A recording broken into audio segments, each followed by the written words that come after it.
நீரளவே ஆகுமாம் நீராம்பல் தான் கற்ற நூல் அளவே ஆகுமாம் நுண்ணறிவு மேலே தவத்தலைவே ஆகுமாம் தான் பெற்ற செல்வம் குலத்தலைவே ஆகுமாம் குணம் என்பார்கள். உம்மை பற்றி சகல விவரமும் தெரியும்.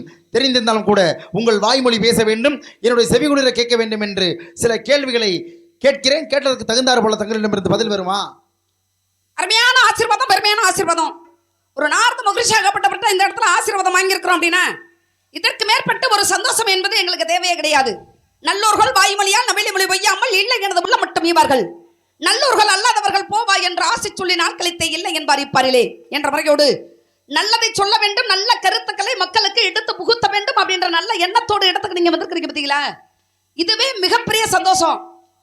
நான் மனதார ஏத்துக்கிட்டேன். என்னை பற்றிய சகல விவரமும் உங்களுக்கு நல்லாவே தெரியும். தெரியும், முழுமையா தெரியும். தெரியும், நல்லாவே தெரியும், தெளிவா தெரியும். இப்ப தெளிவா தெரிந்து இருந்தாலும் உன்னை பற்றிய சில கேள்விகள் கேட்க வேண்டும் அப்படிங்கறத சொன்னீங்களே, என்னை பற்றிய விவரம் உங்களுக்கு நல்லா தெரியும். அப்புறம் ஏன் கேட்கணும்? திமிரு, ஆணவம், செருக்கு, மண்டகனா, மமதை, இதையெல்லாம் அடக்க வேண்டும். எந்த இடத்திலும் சரி மமதை என்பது இருக்கவே கூடாது, தலைக்கணம் என்பது இருக்கக்கூடாது, செருக்கு என்பது இருக்கக்கூடாது. இதையெல்லாம் அடக்கி ஆள்பவன் தான் மனிதன். ஆனா இதெல்லாம் யாருக்கு இருக்கு அப்படிங்கறத சொல்ல வந்தீங்க? எனக்கு தான் இருக்கு. உங்களுக்கு இருக்கு? இருக்கு. இருக்க கூடாதே, இருக்கணும்.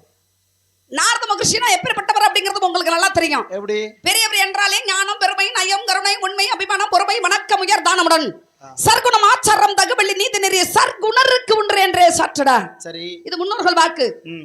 ஆனா உங்களுக்கு செருக்கு இருக்கு, ஆணவம் இருக்கு, தலைக்கணம் இருக்கு அப்படிங்கறத சொல்றீங்களே, ஏத்துக்கப்படாத ஒரு விஷயம். ஏத்துக்கலாம். எந்த விஷயத்துல?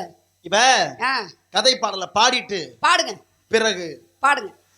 பண்டு விழிக்க கண்டு மொழி மாதே, பண்டு விழிக்க கண்டு மொழி மாதே, பண்டு விழி பண்டு விழி பண்டு விழி பண்டு விழி கற்கண்டு மொழி மாதே, நீ வந்திருக்கும் நாடதர் சொல் போதே. ஞானநிலை தான் உணர்ந்த சுவாமி, ஞானநிலை தான் உயர்ந்த சுவாமி, ஞானநிலை தான் உணர்ந்த சுவாமி, நாடுமலை சிற்றூர் என்பார் சுவாமி. கந்தமலர் இந்து முகசீரோ,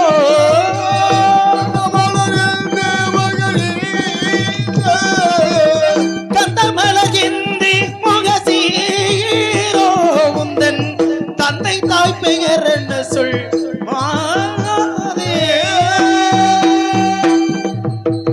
தந்தை பெயர் நம்பி என்றார் சுவாமி,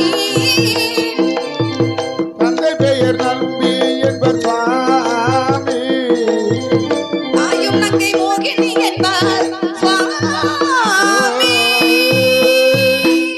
நாடு என்ன நாடு? நாடு தொண்டை நாடு. பேரு வள்ளி, வள்ளி. ஊரு சிற்றூர். அப்பா பேரு? தந்தை பேர் நம்பி, அம்மா பேரு நங்கை மோகினி. தாங்களுடைய இடம்? வேலிமலை சாரல். வேலிமலை சாரல். எதற்காக வந்தீங்க? காவல் பார்க்க வேண்டும். என்ன காவல்? திணை காவல். என்ன திணை? கருந்தனை செந்தனை. கருந்தினை செந்தினை சொல்றீங்க. 2 சொல்லி நகரம் 3 சொல்லி நகரம் இருக்கு. ஆமா.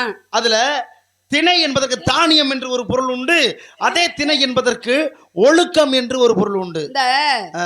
இந்த ரா லா இந்த நா இது வந்து 2 வரும். இந்த ரா நா இதெல்லாம் 2 வரும்.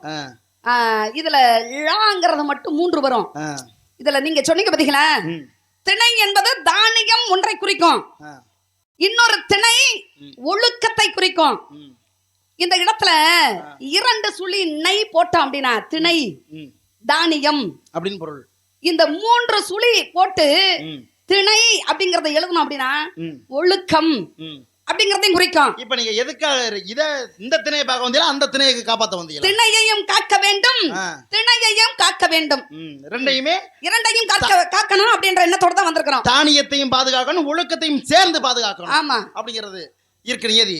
இப்ப தவத்திற்கு ஒருவர், தமிழுக்கு இருவர், குலத்திற்கு மூவர், சபத்திற்கு நால்வர், சகலத்திற்கும் ஐவர், சுவைகள் 6, சுரங்கள் 7, திக்குகள் 8, கரகம் ஏற்கனவே 7 இருந்தது. ஏற்கனவே 7 இருந்தது. சரி, இப்பொழுது 2 வந்திருக்கு. கிரகம் 2 வந்திருக்கு. என்ன கேட்டேன்னு முதல்ல புரிஞ்சா? இல்ல என்ன நீங்க சொல்றீங்க கிரகம் அப்படின்னா அப்ப யார சொல்ற மாதிரி இருக்கு? இல்லங்க கிரகம் நீங்க சொன்னீங்க பாத்தீங்களா? ஆமா, கிரகங்கள் அது ஏற்கனவே 7 இருந்தது. அப்புறம் விஷம் இப்ப 2 வந்து சேர்ந்திருக்கு கிரகம். விஷம்ல அந்த கிரகம் அதாங்க 2 வந்து சேர்ந்திருக்கு கிரகம். ஆமா, ராகு கேது 2 சர்ப்ப கிரகங்கள். பசி வந்தால் 10 மறந்து போகும். ஆபத்துக்கு உதவாத, அரும் பசிக்கு உதவாத, தாகத்தை தீரா, தரித்திரமரியா, கோபத்தை அடக்கா, குமரமலி கேளா, பாவத்தை தீரா, பயனில்லை தீர்த்தங்கள் 7 தானே. பயன் இல்லாம போயிடக்கூடாது உலகத்துல. எந்த இடத்திலும் பயனோடு இருக்க வேண்டும். ஒரு ஜீவன் இருக்கு அப்படின்னா அதனுடைய வேலை அதே செஞ்சுக்கும். எல்லா ஜீவராசிகளும் யாருக்கிட்டையும் போய் உதவி கேட்கவே கேட்காது. ஆனா நாம மட்டும் உதவி கேட்டுக்கிட்டே இருக்கிறோம். மனித ஜீவராசி மட்டும்தான் ஆமா பிறரிடம் உதவி கேட்கும். சரி இருக்கட்டும். அப்ப உதவி கேட்கறது தப்பு இல்ல, பிச்சை கூட உதவிதான். ஆனா அவ்வை பிராட்டி சொல்றா பாருங்க, கற்கை நின்றே பிச்சை புகினும் கற்கை நின்றே. பிச்சை எடுத்தாவது படி, அப்படி படிச்சு முடிச்சீங்கன்னா நீ பிச்சை எடுக்க மாட்ட. ஆமா, ஏன்னா நெல்லுக்கு இறைத்த நீர் வாய்க்கால் வழியோடி புல்லுக்கும் அங்கே புசியுமாம் தொல்லுலகில் நல்லோர் ஒருவர் உள்ளரேல் அவர் பொருட்டு எல்லோருக்கும் பெய்யுமாம் மழை. மன்னரும் மாசற கற்றோனும் சீர்தூக்கின் மன்னனில் கற்றோன் சிறப்புடையான், மன்னனுக்கு தேசமல்லார் சிறப்பிலே கற்றோனுக்கு சென்ற இடமெல்லாம் சிறப்பு சிறப்பு அப்படி இருக்காங்க. கற்றது கை மண்ணளவு கல்லாத உலகளவு என்ற உச்சக்கலை மடந்த போதுகின்றார். மெத்த பெறும் பந்தயம் கூற வேண்டாம் உளவர் எருமம் தன் கையால் என் சாரடின் அவ்வையாகப்பட்டவள் சொல்லி அட்டாலும் பல்சுவை குன்றாத அளவலாய் நட்டாலும் நண்பல்லர் கெட்டாலும் மேன்மக்களே சங்கு சுட்டாலும் வெண்மை தரும். அப்ப மேன்மக்கள்னா சங்கு எவ்வளவுதான் சுட்டாலும் வெண்மை தருமோ அது போல மேன்மக்கள்னா உயர்ந்த ஆன்றோரையும் சான்றோரையும் பழித்து கூறினாலும் அவர் குணத்திலிருந்து மாற மாட்டார் அப்படின்னு சொல்லி சொல்றாங்க. குணம் என்பது குணம் ஆரம்பத்துல எப்படி நல்ல குணத்தோடு இருக்கிறாரோ அந்த குணத்தை மாற்றவே முடியாது. ஐயன் திருவள்ளுவர் சொல்றாரு. ஆமா, அதனாலதான் மானிட பிறவி என்பது மிகப்பெரிய அரிதான பிறவி. இந்த இருக்கக்கூடிய 84 லட்சம் ஜீவராசிகள்ல இந்த மானிட பிறவி என்பது அற்புதமான பிறவி அப்படின்னு அவ்வையாகப்பட்டவள் சொன்ன. அரியது கேட்கின் வரிபடி வேலோய் அரிது அரிது மானிடராய் பிறத்தல் அரிது. மானிடராய் பிறத்தலாயினும் கூன் குருடு செவிடு பேடு நீங்கி பிறத்தல் அரிது. பேடு நீங்கி பிறந்தாலும் கல்வியும் ஞானமும் நயத்த காலையும் தானமும் தவமும் தான் செய்தல் அரிது. தானமும் தவமும் செய்வாராயின் வானவர் நாடு பலி திறந்துடுமே அப்படின்னு இந்த மானிட பிறவிக்கு அரியதொரு பெருமையை ஏற்படுத்தி கொடுத்தாங்க. படிப்பது முக்கியம் அல்ல, கவிக்கு உண்டான பொருளையும் சேர்த்து படிக்கணும். கவியில என்ன விளக்கம் இருக்கு அப்படிங்கறத தெரிஞ்சுக்கிட்டு தான் நாங்க பேசுவோம். இப்ப பிறவி பிறக்கிறோம்ல, அதுல கூன் என்றால் என்ன பொருள்? கூன் குருடு செவிடு பேடு நீங்கி பிறத்தல் அரிதுன்னு சொன்னீங்கல்ல. ஆமா, கூன் என்றால் என்ன? கூன் இல்லாமல் பிறக்க வேண்டும். கூன்னா தெரியாத? ஒரு மனிதனாகப்பட்டவர் வந்து நிமிர்ந்த நடை நேர்கொண்ட பார்வை. ஒரு ஆண்மகன் வந்து வழி போக்குல வர்றாரு அப்படின்னா என்ன ஒரு வாட்ட சாட்டமா எவ்வளவு அற்புதமா நடந்து வர்றாரு, மன்மதன் போல. என்னைய மாதிரி அப்படி என்ன என்னைய மாதிரின்னு நீங்களே வந்து விளம்பரம் பண்றீங்களே. உங்களை யாராவது சொன்னாங்களா மன்மதன்? முனிவருக்கு மன்மதனுக்கு சம்பந்தம் இருக்கா? இல்லையா? நீங்க எதுவுமே கிடையாது. உங்களுக்கு நரை திரை பிணி மூப்பு சாக்காடு ஐந்தும் கிடையாது. ஆமா, இருக்கட்டும். அதனால இந்த மானிட பிறவிக்கு அற்புதமான ஒரு அதனாலதான் இருக்கு. கூனோட பிறந்து நின்ற சீர் நெடுமாறுங்கிற பேர் வாங்கினார். அப்ப கூணு இல்லாமல் பிறக்க வேண்டும். குருடு என்றால் குருடு இல்லாம பிறக்கணும். நல்லதை பார்க்க வேண்டும், நல்லதை கேட்க வேண்டும், நல்லதை செய்ய வேண்டும். நல்லதெல்லாம் பார்க்கணும் அப்படின்னா பார்வை இருக்கணும். பார்வை இருந்தா தானே நல்லது ஒரு வாழ்க்கை வாழ முடியும். அதனாலதான் குருடு இல்லாமல் பிறக்க வேண்டும். கூன் குருடு என்பதற்கு விளக்கம் உண்டு. செவிடு இல்லாமல் பிறக்கணும். செவிடுனா செவிடுனா காது கேட்காம இருந்தோம்னா எதையாவது நல்லதை கேட்க முடியுமா? கேட்கல. மறுபடியும் சொல்லு. காது கேட்காமல் இருந்தா கேட்கல இல்ல, மத செவிடு சொல்லும்ல, கேட்கல. மறுபடியும் சொல்லு. ஆனா அந்த நடிப்பை விட இந்த நடிப்பு ரொம்ப அற்புதமான நடிப்பு. செவிடு நீங்கி பிறக்கணும். அதான் இந்த செவிடு தூங்குறவங்களை எழுப்பிடலாம். தூங்குற மாதிரி நடிக்கிறாங்க பாத்தீங்களா, அவங்களை எழுப்பவே முடியாது. ராஜகலை அது மாதிரி நீங்க நல்லா நடிக்கிறீங்க. நடிக்கிறீனா? இல்ல நல்லா நடிக்கிறீங்க. ராஜகலை திருட்டு மொழி. அடேங்கப்பா, ராஜ பார்வை திருட்டு மொழி. திருட்டு மொழி. சரி, அது போல செவிடு செவிடு பிறக்கணும். அடுத்து பேடு நீங்க பிறக்க வேண்டும். பேடு அப்படின்னா என்ன? பேடுனா என்ன? ஒரு ஏடா இருந்திருக்கான். பேடுனா ஏடு. இதத்தான் எதிர்பார்த்தேன். பேசாம உட்காந்து நாடகம் பார்த்துக்கிட்டு இருங்க, நான் நாடகத்தை முடிச்சுட்டு போறேன். யாரு? பேடுனா ஒரு ஏடம். ஊருக்கு வந்தீங்களா? ஏட்டிலிருந்து பிறக்கப்பட்டது தானே, அதத்தானே சொல்லிக்கிட்டு இருக்கிறேன். அப்படியா? ஆ. அப்ப பேடுனா என்ன பொருள்? பேடு அப்படின்னா ஒண்ணு ஆணும் இல்லாமல் பிறக்கணும், ம். இல்லாட்டி பெண்ணும் இல்லாமல் பிறக்க வேண்டும். ஆ. இங்க பாருங்க, ஒண்ணு ஆணா பிறக்கணும். நான் எதை சொன்னாலும் ஆமான்றீங்க பாருங்க. ஒண்ணு ஆணா பிறக்கணும், சரி. இல்ல அப்படின்னா பெண்ணா பிறக்கணும். சரி. ஆணும் இல்லாமல் பெண்ணும் இல்லாமல் பிறக்கப்பட்டவன் தான் இப்ப சொல்லுவாங்களே அள்ளி, அதுதான் பேடு. பேடு நீங்க பேடு நீங்கி பிறக்க வேண்டும். ஆனா நான் என்ன சொல்றேன்னா, என்ன? அவ்வை பிராட்டி சொன்னா பேடு நீங்கி பிறக்கணும்னு. ஆனா பேடா பிறந்து பெருமை அடைந்தார் ஒருத்தர். நல்ல யோசனை பண்ணி பேசுங்க. நான் நல்லா தெளிவா தான் பேசுறேன். பிறக்கும் பொழுதே பேடா பிறந்தாங்களா? பிறக்கும் போது பேடா பிறக்கல, இடையில பேடுவாக மாறினார்கள். பாருங்க, நீங்க சொல்றத எதை வேணாலும் சொல்லுவீங்க, நான் கேட்டுட்டு போயிருவேன் நீங்க நினைக்க கூடாது. பிறக்கும் பொழுது பேடாக எவருமே பிறப்பதில்லை. பிறக்கும் பொழுது பேடாக எவருமே பிறக்க கிடையாது. இல்ல, அதற்கு அப்புறம் மாற்றப்பட்டது. அப்ப இந்த பிறந்ததுக்கு அப்புறம் பேடாக இருந்து பெருமை அடைந்தது யாருன்னு யாரு? அது இருக்காங்க, நிறைய பேர் இருக்காங்க. நிறைய பேர் இருக்காங்கன்னா இருக்காங்க. யாராச்சும் ஒரு ஆள் சான்று வேணுமே. இல்ல இருக்கட்டும், இதுக்கு விளக்கத்தை நான் கொடுக்கறேன். யாராவது ஒரு சான்றிதழ் கொடுக்கணும். ஏன்னா இப்ப அடிப்படையில இருந்து வந்தோம் அப்படின்னா, இந்த அம்பை, அம்பிகை, அம்பாலிகை 3 பேரும் சகோதரிகள், அதாவது அக்கா தங்கச்சி. பாருங்க, அம்பை, அம்பிகை, அம்பாலிகை, அம்பாலிகை. இந்த 3 பெண்மணிகளுக்கும் சுயவரம் நடக்குது. சுருக்கமா சொல்றேன், இந்த சுயவரத்துல நாம போய் இந்த பெண்மணிகளை அழைச்சிட்டு வந்து நம்ம தம்பிகளுக்கு திருமணம் முடிச்சு வைப்போம் அப்படின்னு பீஸ்வர் நினைக்கிறாரு. பீஸ்வர் ஆகப்பட்டவர் அந்த இடத்துக்கு போலாமா? பீஸ்வர் சத்தியம் என்ன செஞ்சிருக்கிறாரு? எந்த பெண்ணையும் பார்த்து திருமணம் பண்ணிக்க மாட்டேன், எந்த பெண்மையும் இல்ல, கல்யாணமே வேண்டாம், இது சத்தியம் அப்படின்னு கல்யாணம் பண்ணிக்குவாங்க. ஆமா, யாரையும் மேலெடுத்து பார்க்க கல்யாணம் பண்ணிக்க மாட்டேன்ட்டாரு. ஆமா, எனக்கு திருமணம் என்பது வேண்டாம், நான் திருமணமே செய்து கொள்ள மாட்டேன் அப்படின்னு அப்பா கிட்ட சத்தியம் பண்ணி கொடுத்துட்டாரு. அப்ப சந்தன மகாராஜாவுக்கு சத்தியம் பண்ணி கொடுத்துட்டாருல, இவர் வந்து சுயமரத்துக்கு போலாமா? போக கூடாது. அப்ப அங்க இருக்கிறவங்க என்ன நினைக்கிறாங்க, அங்க இருக்கக்கூடியவர்கள் அத்தனை பேருக்கும் ராஜாக்கள். அந்த ராஜாக்கள் வந்து சுயமரத்துக்கு வந்திருக்கிறாங்க, பீஸ்வரம் சுயமரத்துக்கு போயிருக்கிறாரு. நாம இந்த இடத்துல வந்து சுயமரத்துக்கு நம்ம வந்திருக்கிறோம், எப்படியாவது வெற்றி கண்டு அந்த பெண்மணியை திருமணம் முடிக்கணும் அப்படின்ற எண்ணத்தோடு. ஆனா இவனுக்கு இங்க என்ன வேலை? எது இல்ல, அங்க கதையில இதுக்கு அதுக்கு சம்பந்தமே இல்லையே. இவர் தான் சத்தியம் பண்ணியிருக்கிறாரே பீஸ்மராகப்பட்டவர், இவர் ஏன் இந்த இடத்துக்கு வரணும்? ஆனா இவரை வெல்வதற்கு எவர்னாலையும் முடியாது அப்படின்னு கொஞ்சம் பயந்து போய் இருந்தாங்க. யாரு பயந்து போய்? எல்லாருமே பீஸ்வரை பார்த்ததுக்கு அப்புறம் இவர் வந்திருக்கிறாரே அப்படின்னு கொஞ்சம் பயத்தோடு இருந்தாங்க. ஆனா அதுல ஒருத்த மட்டும், யார் வந்தாதான் என்ன, என்னால் அவர்களை வெல்ல முடியும், என்னால் ஜெயிக்க முடியும் அப்படின்னு நினைச்சு இந்த அங்க இருந்து சால்வ நாட்டு அரசனாகப்பட்டவன் வந்தான். அவன் என்ன பண்ணா, சால்வனாகப்பட்டவன் பீஸ்மரோடு போட்டிக்கிட்டு இருவருக்கும் யுத்தம் நடந்தது. அதில் வெற்றி கண்டவர் வந்து பீஸ்மர். பீஸ்மராகப்பட்டவர் என்ன பண்ணாரு, இந்த 3 பெண்மணிகளையும் யாரு வெற்றியோட வந்தாங்களோ அவங்களுக்கு தானே இந்த பெண்மணி. கண்டிப்பா பீஸ்வர் வெற்றியோட வந்துட்டாரு. அப்ப அந்த 3 பெண்மணிகளும் உங்களுக்கு தான் அப்படின்னு சொல்லி மன்னராகப்பட்டவர் அனுப்பிச்சு வச்சுட்டாரு. சரி, உடனே இந்த 3 பெண்மணிகளையும் கூட்டிக்கிட்டு வர்றாரு. இப்படி கூட்டிக்கிட்டு வரும் பொழுது இவளுக்கு இந்த அம்பை, இந்த அம்பா என்ற பெண்மணியாகப்பட்டவள் மூத்தவருக்கு அவதிகளா, அப்ப மனசு அடிச்சுக்குது. ஏன் கட்டினா நான் திருமணம் முடிச்சா அவரை தான் திருமணம் முடிப்பேன் அப்படின்னு மனசுக்குள்ள நினைச்சா. இல்ல, வேற சால்வனாகப்பட்டவனா திருமணம் முடிச்சுக்கணும். ஏன்னா பீஸ்வரோடு போட்டிட்டு ஜெயிக்கணும்னு நினைச்ச மதிகளா, அவன் தான் நான் மகன் அப்படின்னு நினைச்சு அவனை தான் திருமணம் முடிக்கணும்னு மனசுல நினைச்சிட்டேன். சரி, கொஞ்சம் தூரம் வந்ததுக்கு அப்புறம் என்னை இறக்கி விட்டுருங்க, நான் அவர் மேல ஆசைப்பட்டுட்டேன். சரி, அவர் தோத்தாலும் பரவாயில்ல, நான் அவரையே திருமணம் முடிச்சுக்கிறேன் அப்படின்னு இந்த அம்பை என்ற பெண்ணாகப்பட்டவள் கேட்கிறா. அம்பா என்ற பெண்மணியாகப்பட்டவள் கேட்கிறா. மூத்த பெண்மணியாகப்பட்டவள் கேட்ட பொழுது இவர் என்ன பண்ணிட்டாரு, அடுத்தவன் மீது ஆசைப்பட்டவளை என்னுடைய தம்பிக்கு திருமணம் முடிச்சு வைக்க கூடாது அப்படின்னு இறக்கி விட்டுட்டு இந்த 2 பெண்மணிகளை கூட்டிக்கிட்டு வந்துட்டாரு. இந்த மூத்த பெண்மணியாகப்பட்டவள் அம்பை, ஆமா, அம்பா, அம்பிகை, அம்பாலிகை.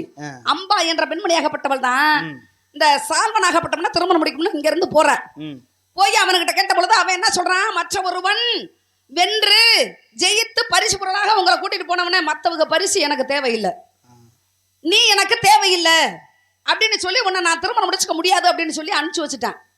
திரும்ப அங்க இருந்து தோத்து போயிட்டா, இவன் மனசு நொந்து போய் அங்க இருந்து வர்றா. யாரு, அம்பை மறுபடியும் வர்றா. ஆமா, இந்த அம்பா என்ற பெண்மணியாகப்பட்டவள் மீண்டும் வந்து பீஸ்மர் கிட்ட என்ன கேக்குறா, ஐயா அவங்க வந்து என்ன திருமணம் முடிச்சுக்க முடியாதுன்னு சொல்லிட்டாங்க. சரி, அதனால உங்க தம்பிகளுக்கே ஆமா 2 பேர் இருக்காங்கல்ல, சித்திராங்கதன் விசித்திர வீரியன். இந்த 2 பேத்துல ஒருத்தன் இறந்து போயிட்டான். விசித்திர வீரியன் தான் இருந்தேன். சித்திராங்கதனாகப்பட்டவன் இறந்து போயிட்டான்.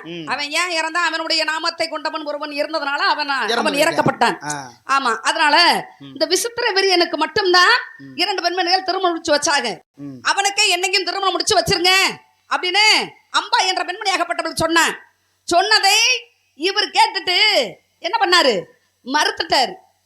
என் தம்பி உன்னை திருமணம் முடிச்சுக்க மாட்டேன், நீ இந்த இடத்துல இருக்க கூடாது அப்படின்னு சொல்லியாச்சு. சரி, அவங்க தான் திருமணம் முடிச்சுக்கல, நீங்களாவது என்ன திருமணம் முடிச்சுக்கங்க அப்படின்னு சொல்லி பீஷ்மரை பார்த்து கேட்ட பொழுது, நான் ஆரம்பத்துல சத்தியம் செய்து கொடுத்து விட்டேன், எந்த பெண்மணியையும் திருமணம் முடிச்சுக்க மாட்டேன் அப்படிங்கறத சொல்லியாச்சு. மீண்டும் இவ எங்க போறா? மறுபடியும் எங்க போனா? சாலுவம்மன் போகவும் திருப்பி பீஷ்மர்ட்ட வரவுமா அலைஞ்சு பாக்குறா. இப்படியே அலைஞ்சுகிட்டு மனசு நொந்து போயிட்டா. அப்ப என்ன பண்றா? ஒரு வைராக்கியத்தோடு, உன்னுடைய அழிவு என் கையில் மட்டும்தான். யாருடைய அழிவு அப்படின்னு அம்பா என்ற பெண்மணியாகப்பட்டவள வைராக்கியத்தோடு போய் தவம் பண்றா.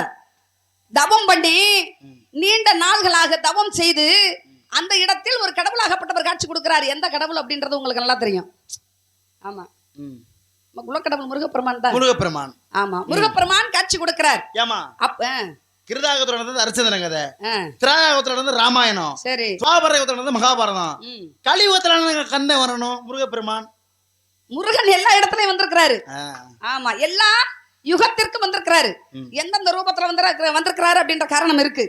அப்ப அங்க முருகப்பெருமான் வந்து காட்சி கொடுத்து ஒரு மாலையை கொடுத்தாரு. அதற்கப்புறம் அந்த மாலையை போட்டுக்கிட்டு இங்க இருந்து என்ன பண்ணா?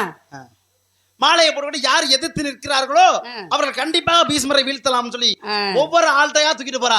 இதை கழுத்துல போட்டுக்கிட்டு பீஷ்மரை எதிர்த்து போங்க, இதை கழுத்துல போட்டு பீஷ்மரை எதிர்த்து போங்க, ஒவ்வொருத்தரையா போய் கேட்கும் பொழுது இந்த மாலை முருகனாகப்பட்டவர் கொடுக்கப்பட்டது. ஆகையால் இந்த மாலையை போட்டுக்கிட்டு பீஷ்மரை போய் எதிர்த்து நின்னோம்னா வெற்றியோட வந்துடலாம், நீங்க எனக்காக போங்க அப்படின்னு சொல்லி கேட்ட பொழுது யாருமே போகல.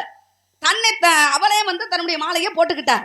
அப்பொழுதுதான் அவள் சிகண்டியாக மாறுகிறாள். சிகண்டியாக மாறி, ஆணும் இல்லாமல் பெண்ணும் இல்லாமல் சிகண்டியாக மாறி போர்க்களத்துல போய் நிக்கிறா. அப்ப எல்லா ஆயுதத்தையும் கீழே போட்டுறாரு. நான் போர் புரிய மாட்டேன். அந்த நேரத்துல பார்த்தேன் அர்ஜுன அம்ப விட்டுட்டேன். அப்ப அவர் பீஷ்மர் இறக்க காரணம் சிகண்டிங்கிற அந்த அம்பை தான் காரணம். ஒரு பெண்ணால் வந்து நாம் இறக்க கூடாது அப்படின்னு அவர் நினைச்சாரு. அவருடைய தன்மை என்ன தெரியுமா? எப்பொழுது அவர் நினைக்கிறாரோ அப்பொழுதுதான் அவருடைய உயிர் பிரியும். கண்டிப்பா. அப்பேற்பட்ட வரத்தை கொடுத்தவர் தந்தையாகப்பட்டவர். இருந்தாலும் கூட முருகப்பெருமான் மாலையை கொடுத்து விட்டார்ல, சரி, அந்த மாலைக்கு பெருமையை சேர்க்கணும்ல, அதனாலேயே கழுத்துல போட்டு போனா. ஆமா, மாலையை கழுத்துல போட்டுக்கிட்டு தான் போனா. ஆமா, போடாமலாம் போக கிடையாது. ஏன் இதுல என்ன உங்களுக்கு என்ன சந்தேகம்? இல்ல, இதுல என்ன சந்தேகம்னா மாலை கழுத்துல போட்டால கதையை இவ்வளவு பெருசா சொல்றது முக்கியம் இல்ல. சரி, ஒவ்வொரு இடத்துலயும் ஒவ்வொரு பேர் முக்கியம். இப்ப எப்படி சித்திராங்கதன் விசித்திர வீரியன் பேர் வந்துச்சு, அம்பா அம்பாலிகா அம்பிகான்னு 3 பேர் வந்துச்சு, பீஷ்மர்ங்கிற பேர் வந்துச்சு. இதெல்லாம் சரியா படிச்சிருக்கீங்க. மாலை போட்டு கழுத்துல போனால என்ன மாலையை போட்டா? முருகப்பெருமான் என்ன மாலை கொடுத்தாரு? முருகனுக்கு உகந்த மாலை என்ன மாலை? முருகனுக்கு உகந்த மாலை கடம்பு மாலை. அந்த கடம்பு மாலையை தான் போட்டிருந்திருப்பா. கடம்பு மாலையவா? அந்த கடம்பு மாலையை தான் போட்டிருந்திருப்பான்னு நினைக்கிறேன். நினைக்கிறீங்களா? சொல்ல வந்தேன். கடம்பு சொல்ல வந்தீங்க, ஆனா கடம்பு மாலையை போடல. இன்னொரு நாளைக்கு நாடகம் வைப்பாங்க அந்த ஊர்ல வந்து. இருங்க, ஏன் அவசரப்படுறீங்க? கடம்பு மாலையை போட கிடையாது. அவர் கொடுத்த மாலை என்ன மாலை தெரியுமா? என்ன மாலை? தாமரை மலர்கள் 6, அதில் தவந்தன குழந்தைகள் 6.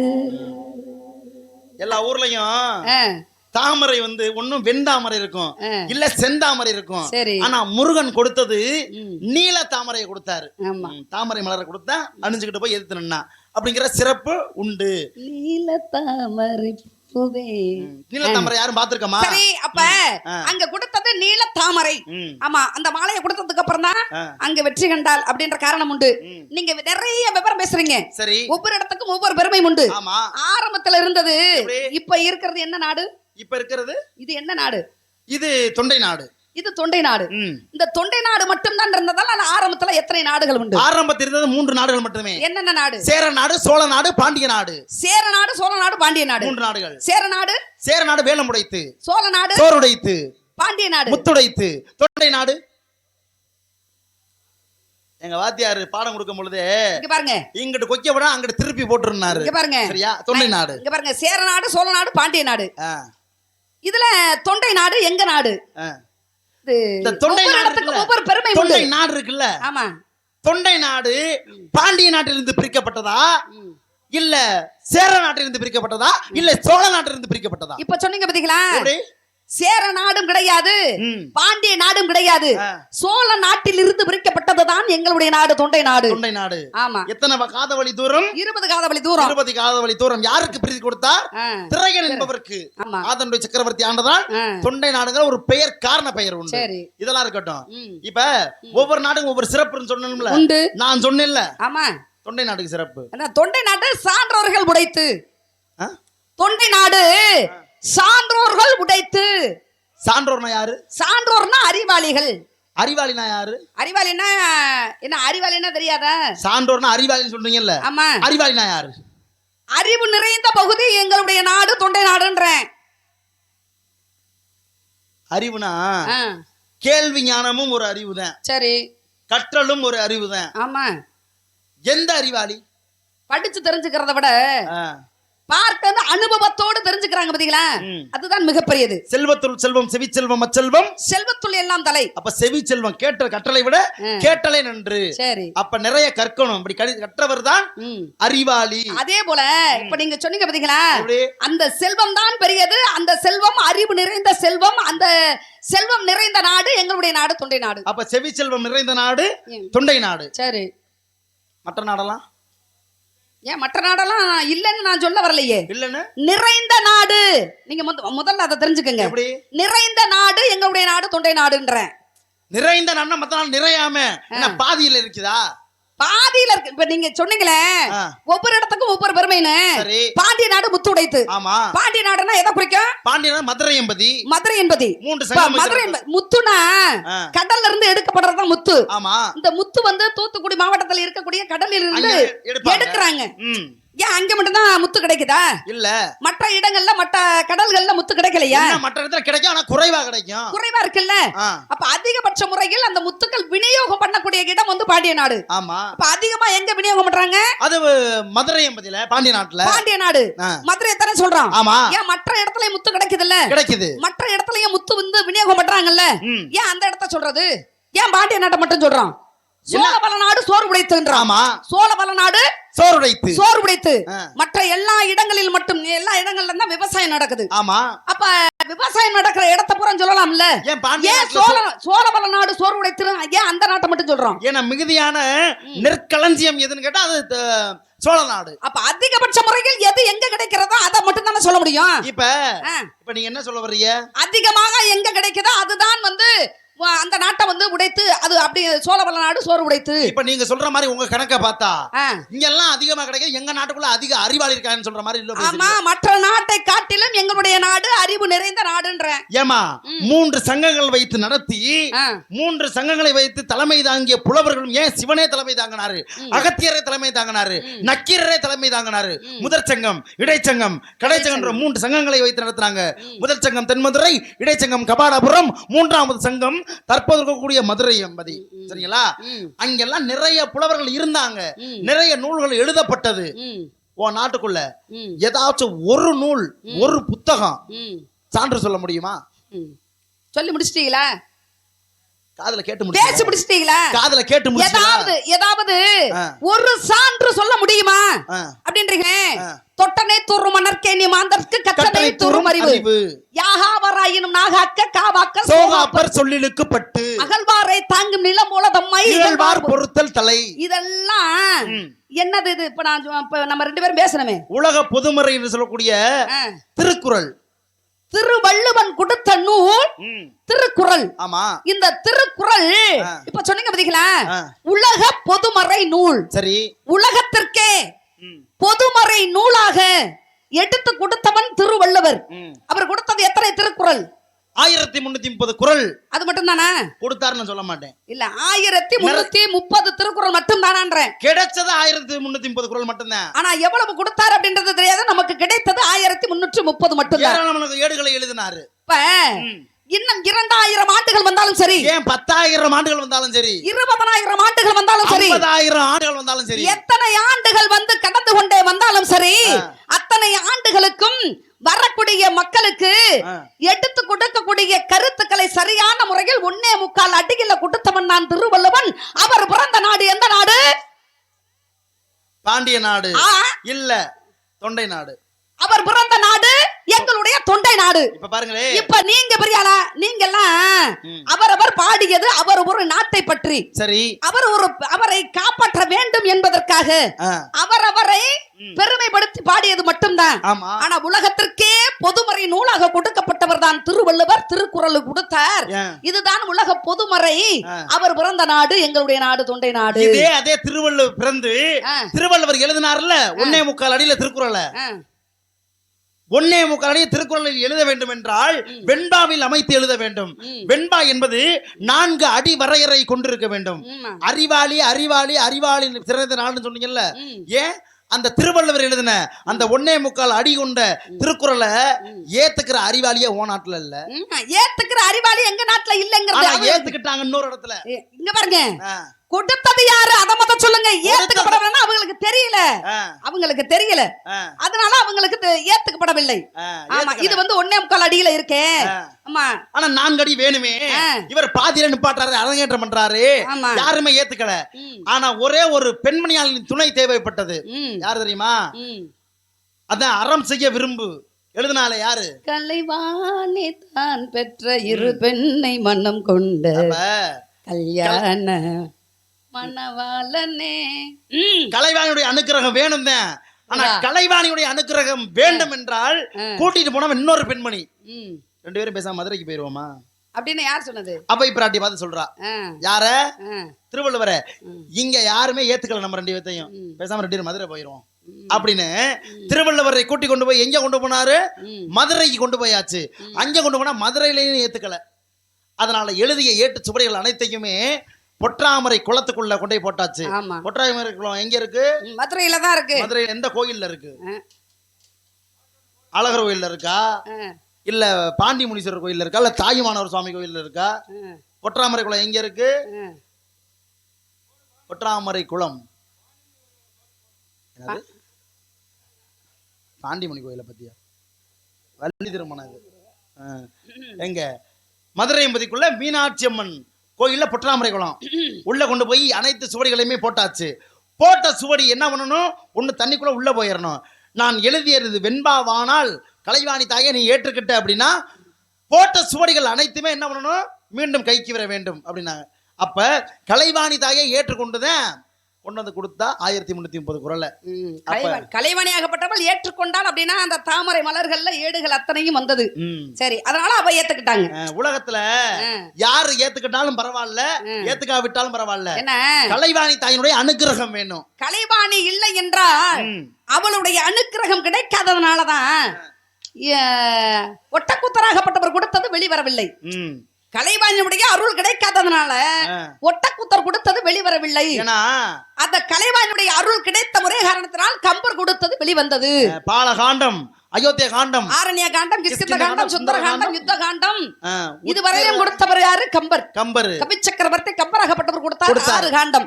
7வது காண்டத்தை உத்திர காண்டத்தை கொடுத்தவன் தான் ஒட்டக்கூத்தர். குமந்திரட்ட குலவரை கூத்தரின் திமிதமிட்டு திரையும் திரைகடல் துமிதம் ஊர்ப்புக வானவர் துள்ளினர் அமுதம் இன்னும் எழுமென்ன ஆசைங்கிற பாடல் தான் சர்ச்சை. துமி என்பதற்கு அர்த்தம் தெரியாமல் இந்த பாடல் சர்ச்சையே மிகப்பெரிய காரணமா இருந்துச்சு. இதெல்லாம் பேசிட்டு இருக்கலாம், நிறைய பேசலாம். இட்டடி நோவா எடுத்தடி கொப்பளிக்க வட்டில் சுமந்த மருங்க செய்ய கொட்டி கிழங்கு கிழங்கு என்று குருவாழ்நாவில் வலங்கோசை வையம் பெறும். நல்லா மாட்டிக்கிட்டாங்க அப்பன் மயனம். யாரு? இப்ப இந்த இடத்துல நாம போய் காப்பாத்தலனா? கம்பரும். ஆமா, அம்பிகாபதியும்.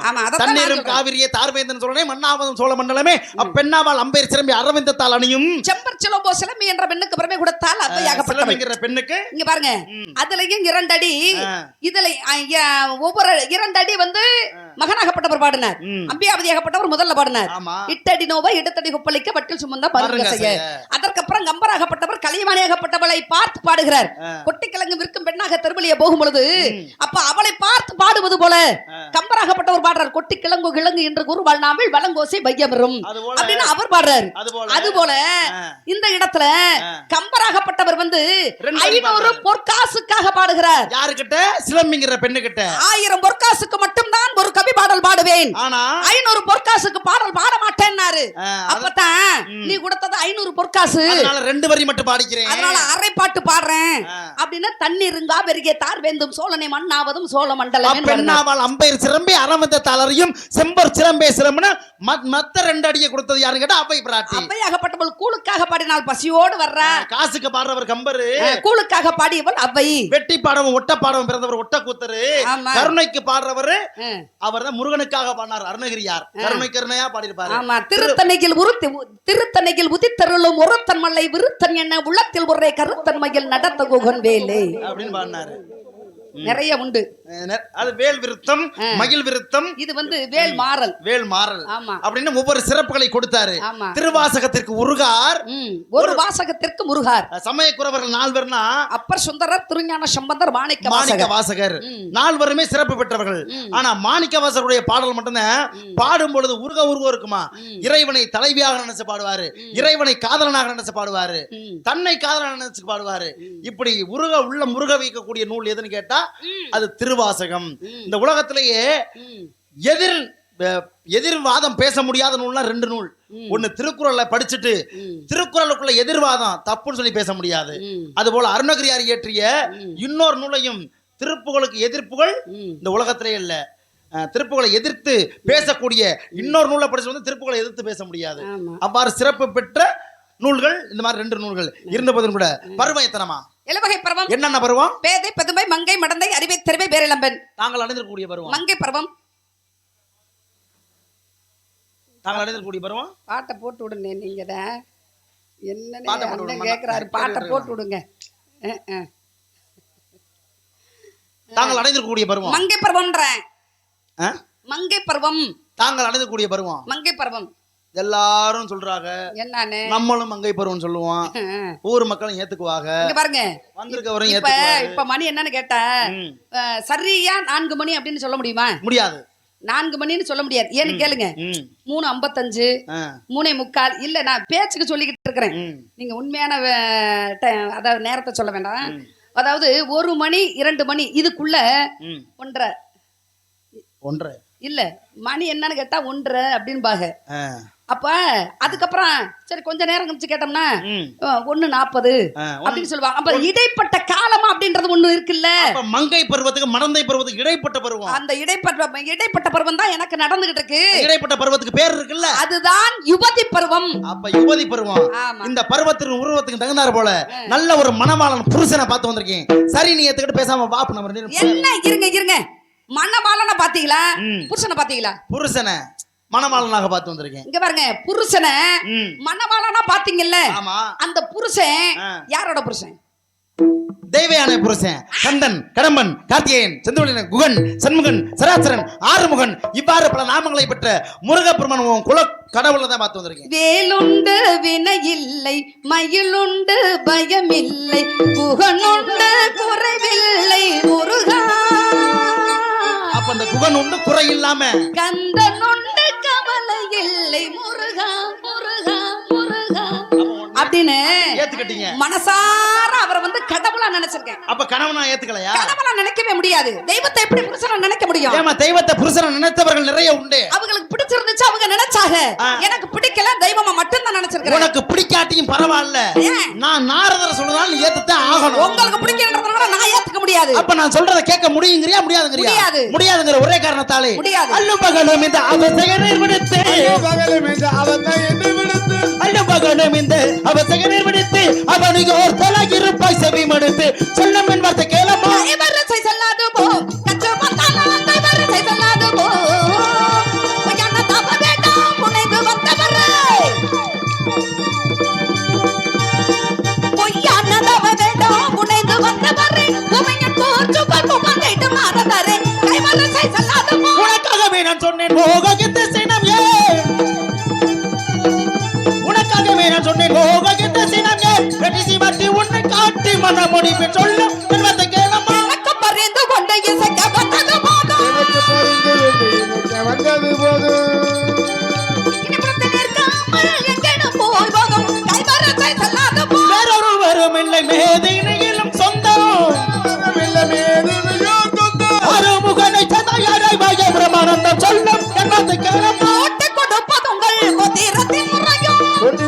கொடுப்பதெங்கள் கோத்திரத்தில் முறையோ கூட்டி கொடுப்பதெங்கள் கோத்திரத்தில் முறையோ ஒட்டம்மா சொல்லுவது உமக்கு அக்கறையோ கைவரத்தை செல்லாதமோ கூட்டி கொடுப்பதெங்கள் கோத்திரத்திலும் இல்லை கொடுப்பதெங்கள் கோத்திரத்திலும் இல்லை மெட்டிசி மாட்டி உன்னை காத்தி மனமுடிப்பு சொல்லும் என்பதை கேளம்மா அறிவில்லாத மடச்சிறுமியே திருட்டு நாரதமுனியே அறிவில்லாத மடச்சிறுமியே திருட்டு நாரதமுனியே அறிவில்லாத மடச்சிறுமியே திருட்டு நாரதமுனியே வாயில வர்றதெல்லாம் வசனம் இல்ல பேசு என்ன பேசணுமோ அதை மட்டும் பேசுங்க அறிவில்லாத மடச்சிறுமி நான் சொன்னா ஏத்துக்கிட்டு பேசாம அமைதியா இருக்கணும் நான் திருட்டு நாரதமுனியே அப்படின்னு சொன்னா இத கேட்டுக்கிட்டு நீங்க சத்தம் இல்லாம போயிடுறது நல்லது ஏமா என்ன அறிவில்லாத மடச்சிறுமினா காரணம் இல்லாம நான் சொல்லுவேனா திருட்டு நாரதமுனியனா நான் காரணம் இல்லாம பேசுவேனா அறிவில்லா மடச்சிறுமி என்பது கதை பாட்டு நேரம் இல்லையே சரி இதை வசனமா பேசுவோமே அறிவில்லா மடச்சிறுமி நான் அடிக்கடி உரைப்பதை தடுத்தவ மதிக்கிறாய் நிறைவுடன் நான் சொல்லும் நீதி இதனை என்னாது எரிவேல் பொன் நுழைந்தார் போல் இதைத்தாய் காது கொள்ளாமங்கிறது கதை பாட்டு என் வாத்தியார் கொடுத்தாரு கதை பாட்டு தான் திருட்டு நாரதமுனியே உரட்டும் கொண்டு மிரட்டு அடிக்கடி திருட்டு நாரதமுனியே அப்படின்னு இது கதை பாட்டு இருக்கு அப்ப கதை பாட்டு உனக்கு தெரியுங்கிறியா ஏன் உங்களுக்கு கதை பாட்டு தெரியும் பொழுது எங்களுக்கு தெரியாதுங்கிறீங்களா அடுத்த வருஷம் இதே கீழாத்தூர்ல வேணா சந்தி அடுத்த வருஷம் இல்ல அடுத்த மாசமே நீங்க வாங்க அடுத்த மாசம் வேணாம் இந்த அடுத்த நாளே வள்ளி திருமணம் வைக்க சொல்லு எப்ப வேணாலும் கதை பாட்டுல என்னை ஜெயிச்சு நீ போயிரு மணப்பாறை ஈஸ்வரி உண்மையிலே கதை பாட்டு தெரிஞ்சாலும் இந்த சவால் மட்டும் என்கிட்ட வராதீங்க இங்க பாருங்க கதை பாட்டு தெரியாம மேடை ஏற மாட்டேன் அப்படியா நீங்க சரியான திறமை இருந்தா உங்களை ஜெயிக்க முடியும் முடிஞ்சா என்ன ஜெயிச்சு போ முடிஞ்சா நான் ஜெயிப்பேன் முடிஞ்சாலும் நான் ஜெயிப்பேன் ஒரு புராணமும் பேச வேணாம் ஒரு இதிகாசமும் பேச வேணாம் சரி கதை பாட்டை மட்டும் பாடி வள்ளி திருமணம் நடத்து நான் பாடுறேன் நீங்க பாடுங்க முதல்ல என் சம்பளத்தை கூட சேர்த்து நான் தந்துருவேன் என்ன உங்க சம்பளம் எனக்கு தேவையில்லை உன் சட்டம் சம்பளம் எனக்கு தேவையில்லை சரியா உங்க பேச்சு எனக்கு தேவையில்லை உன் பேச்சு எனக்கு தேவையில்லை உங்க பேச்ச சரியா பேச கத்துக்கங்க நான் சொல்றதுக்கு ஆமா போட்டோமா அதோட போய் இருக்கணும் உங்க வேலை என்னமா அத பாருங்க என் குணம் தெரியாம நீ பேசிட்டு இருக்க பேசுறதுக்கு ஆமா போடுறதுக்கு நாள் கிடையாது குணம் தெரியாம பேசிட்டு இருக்க உங்க குணம் பாருமா நிப்பாட்டுங்க பேச்சு நிப்பாட்டுங்க என்ன பேச்சு ஏன் பேச்சு நிப்பாட்டுன்னு சொல்றவங்க உங்களுக்கு என்ன வரும் தெரியும் இங்க பாருங்க உங்களுக்கு என்ன தெரியும் மறுபடியும் கதை தெரியுமா ஊத்த தெரியுமா அவங்க அக்கா மூத்தவள தெரியுமா உங்களுக்கு என்ன தெரியும் உனக்கு என்ன தெரியும் பார்க்கலாமா பேசுவோமா பார்க்கலாமா அடுத்த மேல சந்தி இந்த சூரிய ரத்தமார்க்குள் உமக்கும் அந்த முருகப்பெருமான் ரத்தம் இருக்கின்றால் நான் நாரதம் இல்ல என் மார்பில் அணிந்து முப்பரிணம் இல்ல சென்று வருகிறேன் நாராயணா நாராயணா நாராயணா நாராயணா தலையில போட்டு நொறுக்குங்க நாராயணா நாராயணா நாராயணா முருகா அப்படியே முருகா நாராயணா நாராயணான்னு எல்லா நேரத்துலயும் சொல்றாரு அவரு அவங்க கூட்டத்தையே அவங்க கோத்திரத்தையே நம்ம எவ்வளவு தூரம் பேசியிருக்கிறோம் கொஞ்சம் கூட ரோசம் இல்ல யாருக்கு இல்ல அவரை சொல்றேன் நல்ல வேலை என் பக்கம் கையை நீட்டு பேசுறீங்களா இல்ல உங்களை நான் சொல்லுவேனா ஏன் அவரை தான் கட்டிக்கிட்டே தான் என்ன முருகனை கட்டிக்கிட்டே தான் என்னம்மா முருக மச்சானை தான் திருமணம் முடிக்க போறேன் இது அவர்கிட்ட சொல்லிருக்கலாம்ல ஏன் எதுக்கு அவர்கிட்ட சொல்லணும் ஏன் விருப்பத்தின் முறைப்படி தான் நான் அவர் என்னை தேடி வரும்பொழுது அவர்கிட்ட சொல்லிக்குவேன் முருகா எங்க இருந்தாலும் ஓடோடி வர வேண்டும் முருகா நீங்கள் வர வேண்டும் இருவரும் திருமணம் முடிக்க வேண்டும் இருக்கக்கூடிய மக்களுக்கு நல்லதொரு ஆசீர்வாதத்தை கொடுக்க வேண்டும் என்று எதிர்பார்த்து கொண்டிருக்கிறேன் முருகா வர வேண்டும் வர வேண்டும் வர வேண்டும்